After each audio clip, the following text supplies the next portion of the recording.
And it's breaking down barriers because people don't know what they don't know. Yeah. And, if you're a newcomer or a pivoter, there's so much that people aren't aware of when it comes to digital, and they don't know where to go to find the answers. So we're here to help them. We're not telling them what programs to take or what job they can take, but we're giving them the information so they can make the right choice for themselves.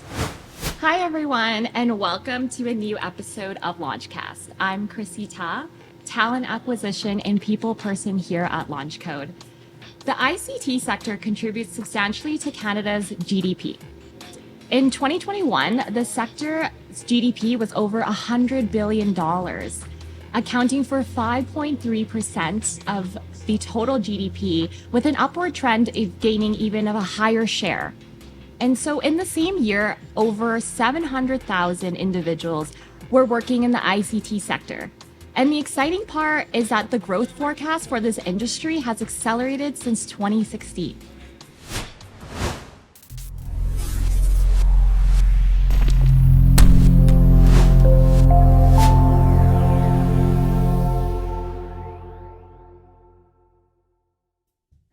Today, I'm so excited to introduce you to Zachary Novak, founder and community lead at Careers in Tech and Innovation, and Sara Struthers, manager of talent services and industry engagements at SAIT. Welcome to Launchcast, everyone. Thanks for having us. No, we're so excited to have you guys here, and so excited to have a wonderful conversation about all of the amazing work that you've been doing. So kind of kicking things off, Zach, careers in tech and innovation, where did that all come from? How did it all start? What was the inception moment? Yeah, that's a good question. So we were just talking about that. Careers in Tech started partly because of my transition into technology. I worked in finance for many years and wanted to do something more entrepreneurial, innovative, and realized that everything was tech and innovation. And I was a little bit disappointed by that. But then I had this realization by networking with people and just getting to know more about tech that it really wasn't about the tech, but it was what the tech enabled in people. Mm-hmm. And I had a career in technology, worked as a product manager, then a community manager. And then one day I just was sharing my story, encouraging others to consider a career in technology, and posted this on LinkedIn, and a lot of people reached out. Mm-hmm. And at the same time, I was doing my third or fourth career change from product management to community management. So we decided to build a community as kind of like a side project to help me get better at the practice of the new role that I was taking in. Wow, that's amazing. And your community has, you have so many wonderful members that kind of share the same sort of experience as you, right?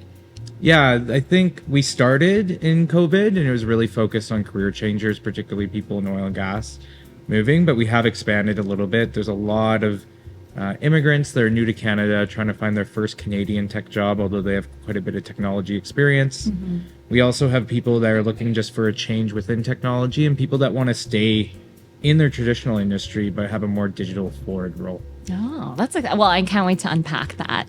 And Sara, all of the work that you've been doing at SAIT, of course, I know a lot about, but I'd love to just hear a little bit about all of the work that you've been doing currently right now. Well, we're doing a lot of really interesting things at SAIT. We're partnering with Zach, piloting that with the bootcamp that launched just last Saturday. We're creating a new digital pathways hub, and it's a place really that demystifies technology and demystifies the different types of jobs that are out there, and it really helps people to figure out what skills are required, where's their gap, what skills do they have, what are the roles that are available to people. I find so many different types of people, whether you're a newcomer, a pivoter, just fresh out of university, someone in high school trying to figure out what their next path is. No one really understands what it means to be in technology and all the different roles that are part of technology and the digital space. Mm-hmm. So we're trying to educate people and help fill those gaps and give people information so that they can make informed decisions for them for their career path down the road. So those are some of the cool stuff that we're doing at SAIT right now. That's so exciting. And I want to touch on a few things because what I really have come to love from everyone I've engaged with SAIT is that they're so well-rounded. They have really great values. And of course, that's always a big thing when people are sort of pivoting in their careers, right? Is like, how is that value alignment and how am I going to still be able to be myself? So how do we promote that? And I'd love to hear from Zach and then of course from you, Sara. Yeah, it's a great question. I think a lot of people pivoting is going to direction of more value alignment. You know, over and over again, we hear from our members, like, why do you want to get in technology? And a big reason is to work on more innovative things, where the direction is going, but also being in an environment that respects people's time and autonomy. You know, when we talk to people about, you know, what is career, like a career success formula, we definitely talk about your strengths being aligned to roles and responsibilities, but that the culture is aligned with your values and that the mission of the organization brings out your purpose. And ultimately, it's when you have those values alignment, when people feel like they can be their most authentic selves. So there's a combination of self-reflection, and I know Sara does a lot of work on that, and we try to do some work on that too, and then really understanding what the company's values are. And a lot of the companies in technology and innovation are thinking more deeply about what their values are or what their culture book is. No, that's totally fair. And Sara? Completely agree. I think, especially with pivoters, some of them, I would almost say, especially in this city, we see a lot of engineers, especially at the beginning of our boot camps when oil and gas was going through a bit of a downturn. It has changed. But at that time, a lot of folks were reevaluating their lives and they were laid off and they just didn't want to go back into the same, cycle of, laying off and then being hired and then laying off. And a lot of folks went into engineering because their older brother did, or one of their parents did. And it wasn't something that really spoke to them, but it was something they felt like they had to do. And so I find that over COVID, people really started to reflect and try to think what their passions are and where am I going to be happy. And we help that too with the boot camps at SAIT and some of the digital programming that we have, because for success isn't just about finding a job. It's finding a meaningful job when you're finished your program and something that truly matters and fits your purpose. And we help people figure that out. So, and I think if you're going to be successful, it's about knowing what a right fit looks like and aligning yourself with those opportunities and putting and actively going after the right type of opportunity for you. Absolutely. And it's just educating them so that it's not just a buzzword, right? It's actually they're actually meaningful roles. And it's breaking down barriers because people don't know what they don't know. And if you're a newcomer or a pivoter, there's so much that people aren't aware of when it comes to digital, and they don't know where to go to find the answers. So we're here to help them. We're not telling them what programs to take or what job they can take, but we're giving them the information so they can make the right choice for themselves. No, I love that. Yeah. I love that. Zach, anything to add to that? I think Sara said it well. The only thing I would add is talking to people and asking the right questions of people that are in those roles and people that have had different journeys into the roles. I think, I have a lived experience, but Sara was talking earlier about like going down this linear path. I have a chemical engineering degree, a business degree. And I took those degrees because I was like, that will make me the most employable earlier in my career. Yeah.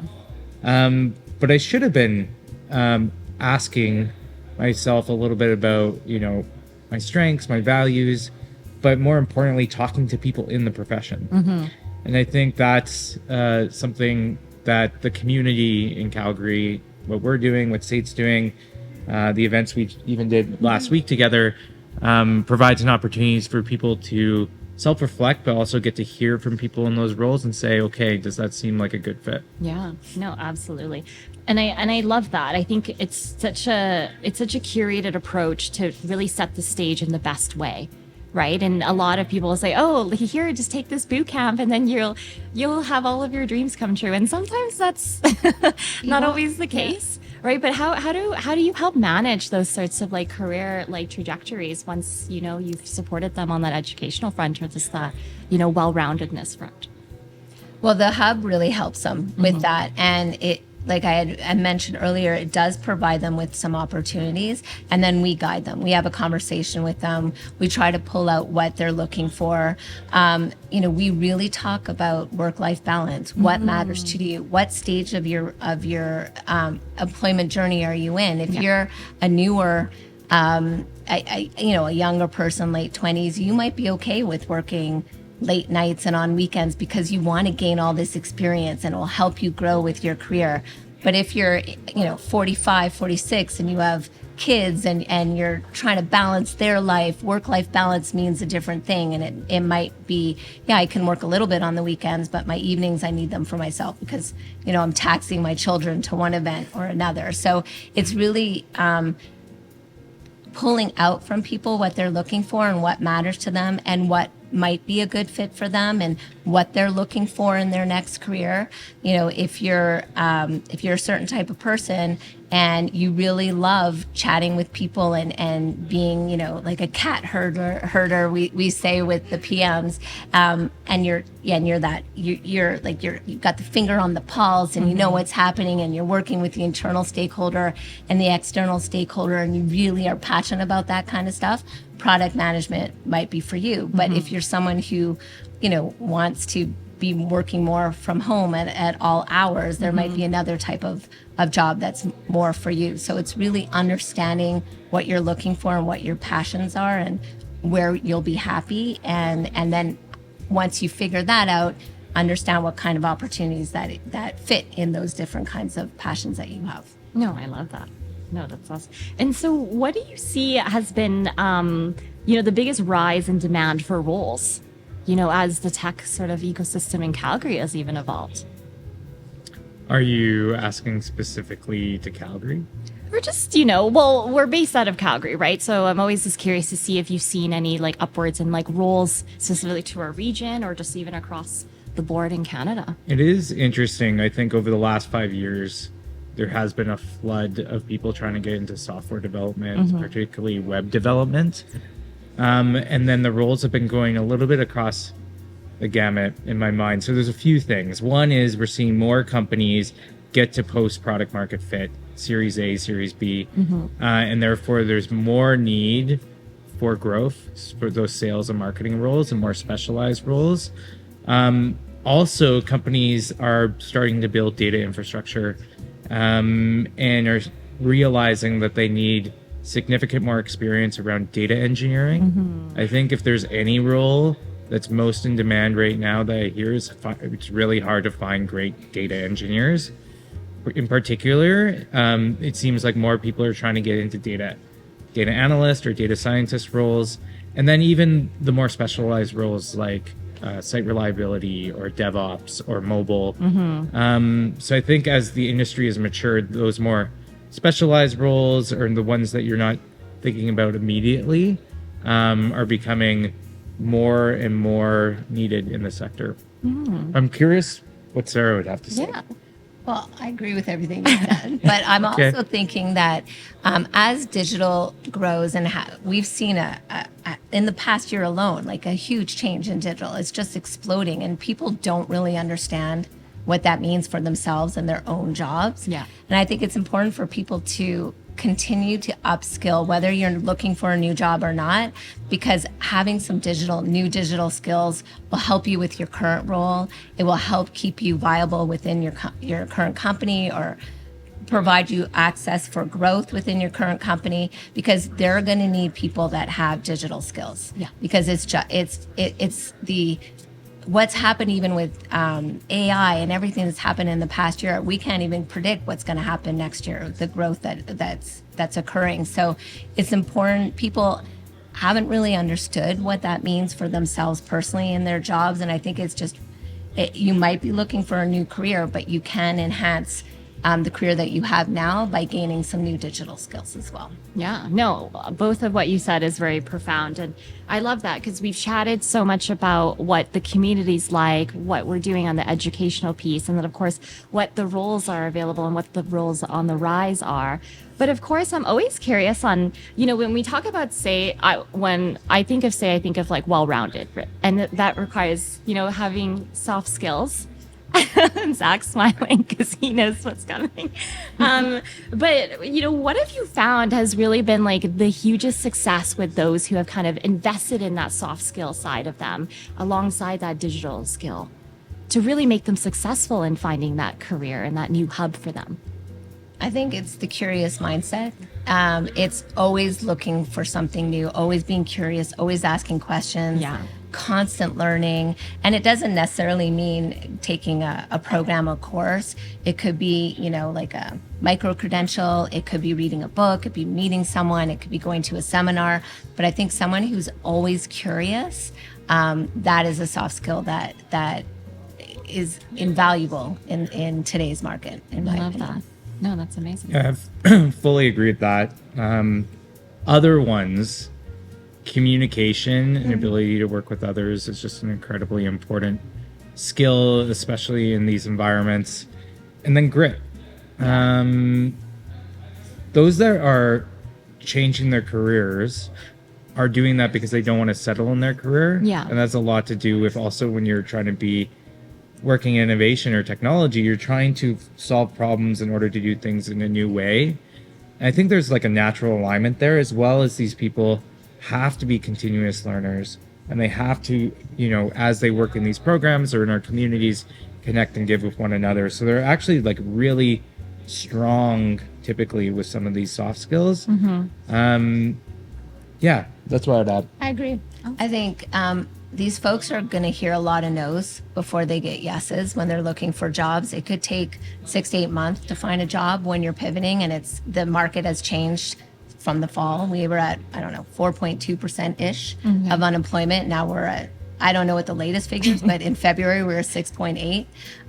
So you will receive a lot of no's and a lot of no responses. So grit is a huge one, and it's really hard. It's not easy getting no's, and you've put in all this effort, and you're trying to change your path, and there's a lot of uncertainty, and you're questioning yourself sometimes. But if you persevere and you grit and you believe in yourself and you surround yourself with some amazing people like Zach's community, it will happen. It's just a matter of when. Yeah, absolutely. And I'd love to add too that it's about the authenticity, right? It's about being like, look, I am a fish out of water in this. I'm just here to learn and be educated, and then really adopt those like practices that my environment is giving me so I can thrive. But I think it's also about, driving that value. Like, what are you looking to really be a part of? And what is that? And how does that make you feel to really give yourself that sense of purpose so that you're continuously being motivated?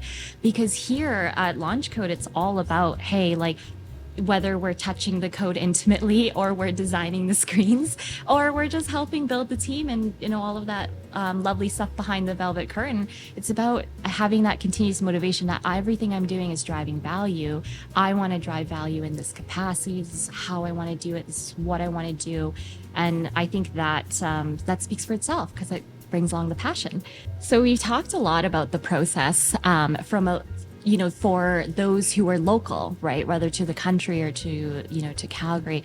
But I'd love to understand a little bit more about how the process is different for, newcomers that are, coming to this wonderful, beautiful country. Do you want me to start? You can start that one. I have a lot of thoughts on this. I am not a newcomer, so I don't have this lived experience. My wife is an immigrant, but she moved here when she was 13. But I've been around a lot of our members that are 65% of our membership is raised outside of Canada. When they move to Canada, is kind of a spectrum. So some of them are new immigrants, some of them have been around and are citizens now or permanent residents. But when they first get here, they essentially are told, both through the immigrant communities as well as the work culture, that their previous experience doesn't count. that Canadian work culture or Canadian work experience is all that they're looking for. And I think that advice isn't correct. And I think a lot of people agree it, but it's kind of like an echo chamber within these communities. Yeah. What we do find is immigrants do come with a lot of technology experience typically, and that the experience is not that different in other countries compared to Canada. Where immigrants are different and they really can take quite a bit of time is, one, they don't focus as much on culture fit. Where's their values alignment? You speak to a lot of immigrants and say, okay, where do you want to work? And they're just like, I will work anywhere that has my role. And that's really a disservice to them, because in the Canadian work culture, culture fit is so important, and being really excited about a mission. So we really try to help those understand that if they could focus down on what they're really looking for and excited about and build a brand around that, they're going to have more success. And with that, kind of on the other side, is really focused on like skills and responsibilities and listing out everything that they've done in the past, instead of really tailoring their work experience to the role that they are looking for. The other thing that's a little bit foreign for immigrants is networking.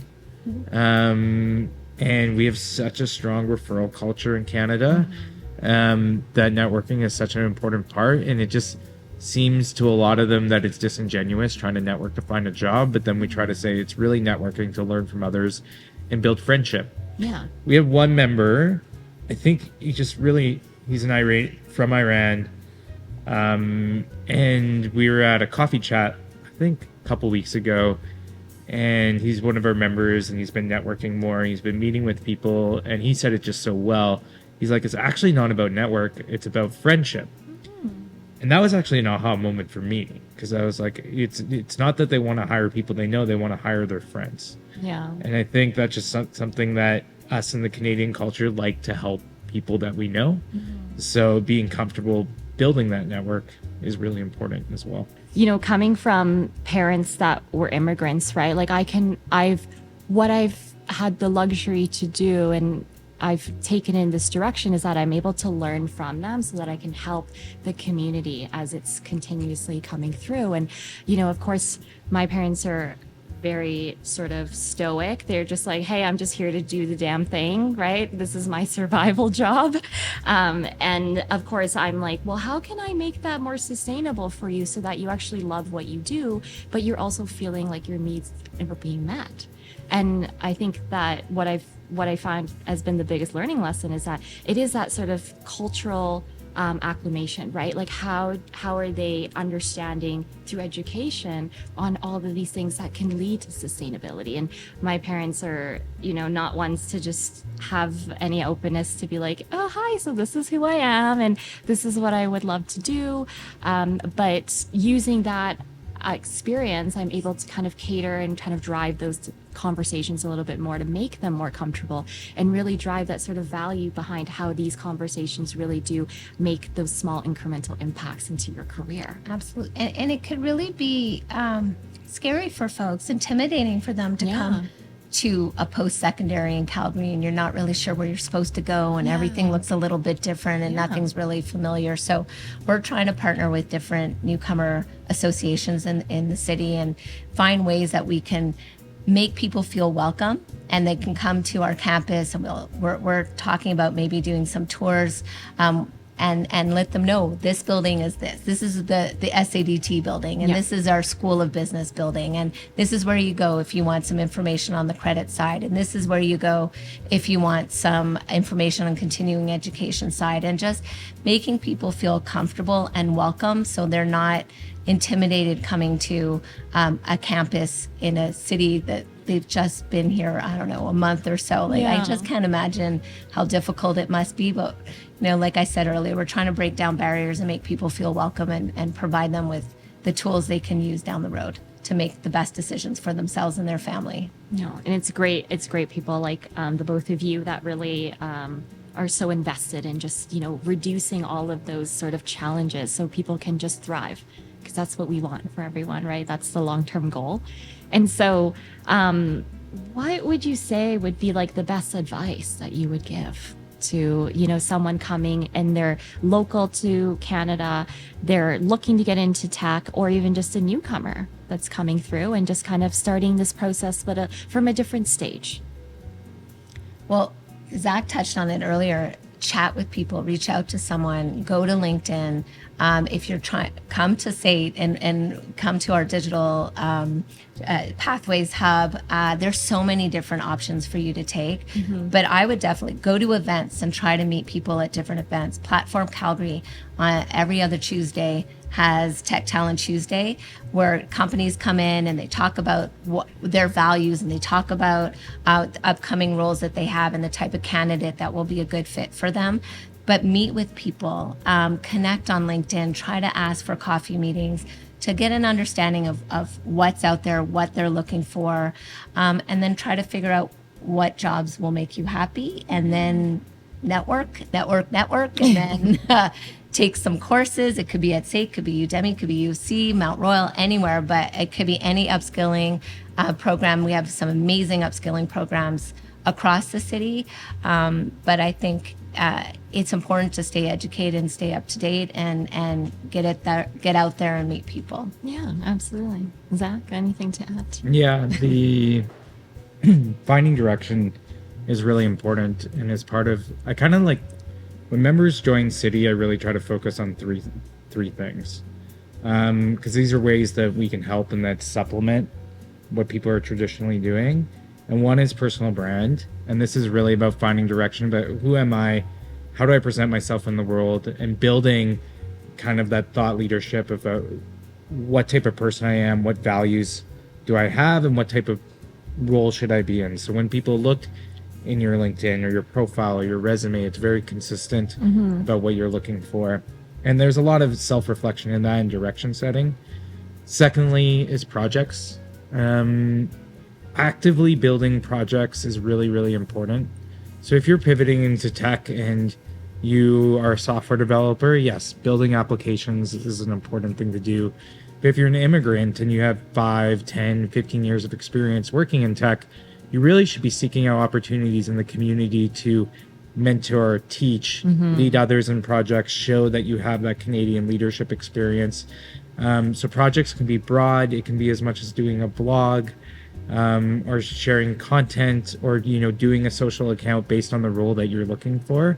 And then lastly, to Sarah's point, is networking. But networking is different if you have active things you're working on and you have a brand that you're associating to. If you can talk to people about who you are, what you're looking to get into, the things that you're working on and the problems that you're facing, and try to learn from them to help you work through your brand and your projects, that really sets people apart when they're building those relationships. Yeah, absolutely. I love all of that. The thought leadership is a new verbiage that I'm taking away. And I think also, as well as I think one great piece of advice I always share is work towards having confidence be bigger than your fears, because I think that's so important, is to have the confidence to just step outside your comfort zone and network and make those friendships or just those connections. Exactly. So that you're feeling heard, you're feeling like there's that community that you can, be attached to. But it's also having the courage and conviction to continue going, right? And we talked about the grit, but it's about still knowing that there's a fear that's looming, but having the courage to, accept that you're going to move past it, and the conviction to just follow it through. Because especially as you're pivoting into a new career or you're going into tech, it's going to feel unfamiliar. It's going to feel foreign, and, just being able to rely on the fact that, no, my goal is to be more confident than to be more fearful, I think always kind of helps, because it's always a mindset sort of switch, right? Which always leads me into my most favorite question is, there's always a success story. There's always one that's so personal, but we're so happy to be a part of in the capacity that we are. And I'd love Sara to kick things off on a success story. I have a number of them, but one of my favorites, but they're all my favorites. They're all. But I had a student. He was taking our robotic process automation boot camp, And he was a SAIT grad. Actually, he was an executive chef. So he took he went to our culinary school, graduate from our culinary school, went into executive chef and was running a kitchen at a senior's home. And during COVID, because of everything that went down, he was laid off and was always interested in tech and wanted to see what he could do. Loved the cooking piece. I actually had a chance to chat with him before he enrolled in the program. Thought the way his mindset was and how the way it's like in a kitchen, how process driven it would be a good fit for him, the RPA program. Awesome. So he took the program, worked on tons of projects to Zach's point, because he was a pure pivot with some transferable skills. He had a contract at SAIT shortly after he finished doing some data work, was doing some extra projects, RPA projects on the side, and just recently landed an RPA job at MNP about a month ago. So yeah, it was like a true pivot. And but it's not just taking a boot camp, it's doing the extra work. And he stayed curious and he went and took some extra courses and some other RPA programs, some more no-code, low-code programs, just to stay relevant. And yeah, he was able to find a pure job. He's absolutely loving it at the moment. That's it's so great when you just see people happy, but it's a different level of happiness. Yes. Right? Yeah. And the work, the grit, like the stuff he did to get there, like you will get there, you just have to put in the work. And he totally did. Yes. No, absolutely. You have to believe and you have to just do. Right? And just the courage to follow through. And Zach? Yeah, I'll say one from the kind of immigrant perspective. We have a member who moved here, and she was doing some kind of continuing studies in psychology, and her work visa got messed up for over a year. She had no work visa, but she got involved in the community, in the tech community, and was just involved in many communities and worked on a bunch of different projects. And was just a connector of community. Actually, we have built really strong relationships with other communities locally because of her, as she's a connector, and she worked on these projects and just got more interested in design and did more design work. And now she's working through the UFC in their health department, building applications with physicians and doctors and doing a lot of user testing. And she's such a incredible mentor and leader to people in our community. I think it's just an example of being dealt a deck of cards that were unfavorable and just having a really positive mindset and just being involved in the community and working on projects and focusing on things that matter to her. And in the end, it all worked out. Yeah. No, and I think the overarching theme with both the stories is that the people didn't change, right? But they just evolved.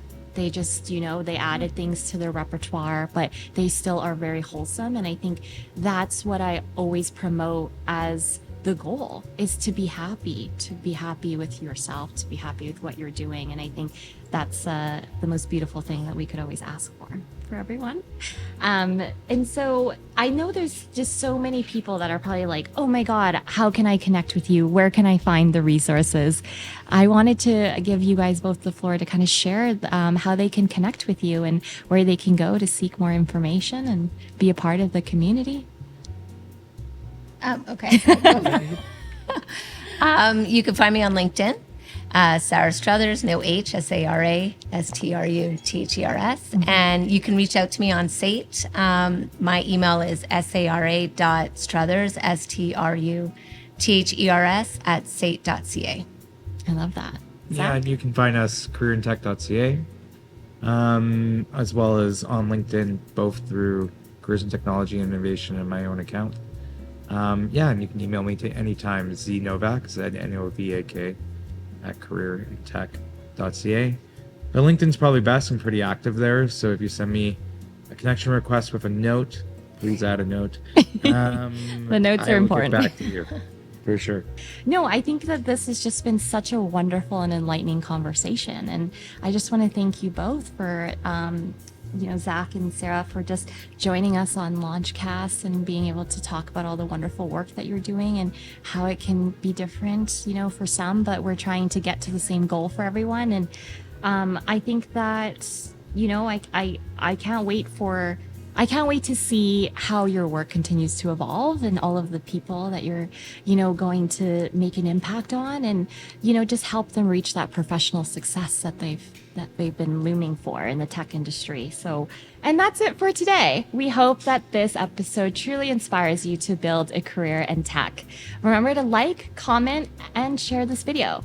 Subscribe to our channel on YouTube so you don't miss any new episodes that come through. Also, subscribe to our newsletter, Launch Post, available on our LinkedIn page. Do follow us on other social channels for more tech industry related content. Thank you for being with us today. Until next time.